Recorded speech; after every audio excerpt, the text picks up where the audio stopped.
আসসালামু আলাইকুম রহমতুল্লাহ। আমি মোহাম্মদ সাইদ আহমদ, বিশ্বাস ইলেকট্রনিক্স পাংশা রাজবাড়ির পক্ষ থেকে সবাইকে জানাই সুস্বাগতম। আজকে আমি দেখাবো কিভাবে আপনারা লোড সেল পরিমাপ করবেন। অনেকে অনেক রকম ভিডিও ইউটিউবে দেখে থাকেন, তো এটা সবথেকে কার্যকরী ভিডিও। তো আপনারা একটু কষ্ট করে দেখতে থাকেন। অনেকে দেখান এরকম একটা মাল্টিমিটার, এর সাহায্যে আপনারা পরিমাপ করতে পারেন। আসলে এটা অ্যাকুরেট কার্যকর নয়।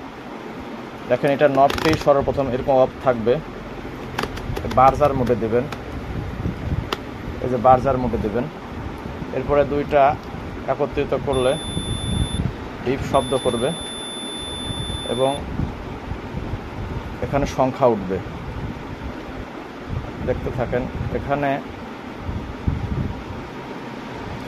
ই মাইনাসে কালো তার লাগানো আছে, এস প্লাসে লাল, কালো, লাল, সবুজ, সাদা। আপনারা দেখতে পাচ্ছেন ই মাইনাস, এস প্লাস, ই প্লাস। তো আপনারা সাধারণত এইরকমই বেশিরভাগ লাগানো থাকে, কালো, লাল, সবুজ, সাদা। তো এই ক্ষেত্রে আপনারা কিভাবে পরিমাপ করবেন? এখানে লাগানো অবস্থায় আপনারা মাপতে পারেন। কালোতে কালো ধরবেন, লালে লাল ধরবেন। কালো লাল দেখেন দেখাচ্ছে 280, 281, কালো লাল। এরপর সবুজ সাদা 280, 280, 281। তার মানে এইভাবে অনেকেই পরিমাপ করে বলেন যে এটা লোড সেলটা ভালো আছে। আসল পরীক্ষা হচ্ছে এরকম লোড সেল পিসিবিতে লাগানো অবস্থায় চেক করা। এটাই হচ্ছে সবথেকে আসল এবং নির্ভুল পদ্ধতি। দেখতে থাকেন। এখানে আমি লাইন দেব। আমি ব্যাটারির কানেকশন এখানে করে রাখছি, দেখতে পাচ্ছেন। ব্যাটারির কানেকশনটা আমি লাগিয়ে দেব। এটা 1977-এর পিসিবি। এই পিসিবিটা অনেকেই খোঁজ করেন কিন্তু পান না। তো যদি না পেয়ে থাকেন আমার সাথে যোগাযোগ করতে পারেন, অবশ্যই এই পিসিবিগুলো পাবেন। এটা 100 কেজি একটা পিসিবি, 1977 100 কেজি। যেহেতু এই ট্যান্ডেস্টারটা এক সাইডে আছে, আর এই ট্যান্ডেস্টার এক মাঝখানে থাকলে আপনারা বুঝবেন সেটা হচ্ছে 30 কেজি অথবা 40 কেজি পিসিবি। তো আমি এখন লাইন দেব, খেয়াল করেন। এই যে আমি লাইনটা দিয়ে দিয়েছি। তো এখন একটা জিনিস পরিমাপ করবেন, সেটা হচ্ছে লোড সেল লাগানো আছে।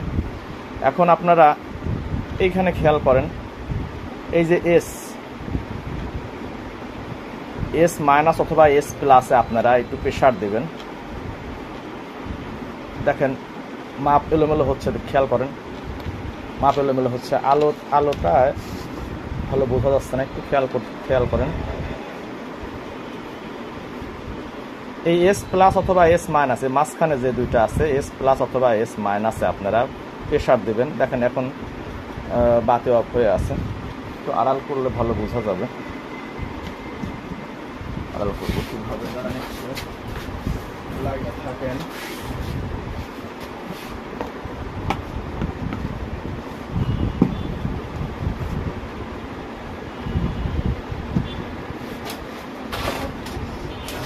যাই হোক, একটু কষ্ট করে দেখেন।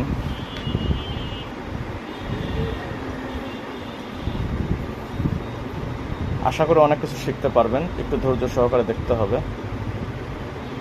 তো এস মাইনাসে যখন আপনি প্রেশার দিচ্ছেন, দেখেন রিডিং শো করতেছে। এস প্লাসে যখন প্রেশার দিচ্ছেন তখন রিডিং শো করতেছে। এটা যখন রিডিং শো করবে তখন আপনি বুঝতে পারবেন যে লোড সেলটা 100% ওকে আছে। আর একটা জিনিস খেয়াল করতে হবে, সেটা হচ্ছে আপনার মিটারটা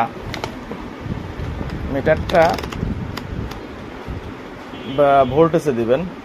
ভোল্টেজ এটা হচ্ছে আপনার ডিসি ভোল্টেজে দিয়ে স্কেল অন অবস্থায় একটা জিনিস মাপবেন।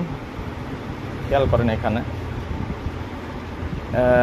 এখানে আছে ই মাইনাস। খেয়াল করেন, এই যে ই মাইনাস, আর এটা E plus. S minus, S plus, এটা হচ্ছে সেন্সর। এস এ সেন্সর, এটা সেন্সর। এখানে যখন ভোল্টেজ ঢোকে, এই দুইটা দিয়ে ভোল্টেজ ঢোকে। ই প্লাস মানে ভোল্টেজ প্লাস, আর ই মাইনাস অর্থ ভোল্টেজ মাইনাস।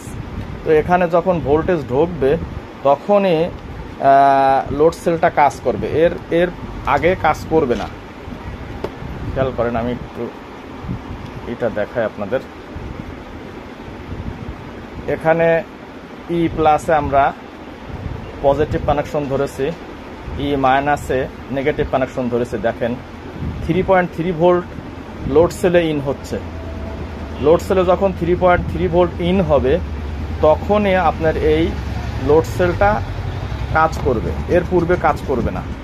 এখন আপনারা এটাও দেখে নেবেন যে এখানে 3.3 ভোল্ট লোড সেলে ইন হচ্ছে কিনা। যদি 3.3 ভোল্ট লোড সেলে ইন হয় কিন্তু এখানে প্লাস মাইনাসে প্রেশার দিলে কোনো আপ ডাউন করে না, তখন বুঝবেন যে লোড সেলটা নষ্ট। এরপরেও যদি কেউ কোনো কিছু বুঝতে না পারেন তো আমাকে হোয়াটসঅ্যাপ নাম্বারে নক করবেন, অবশ্যই হেল্প করার চেষ্টা করব। ভালো থাকবেন, সুস্থ থাকবেন। আসসালামু আলাইকুম ওয়া রাহমাতুল্লাহ।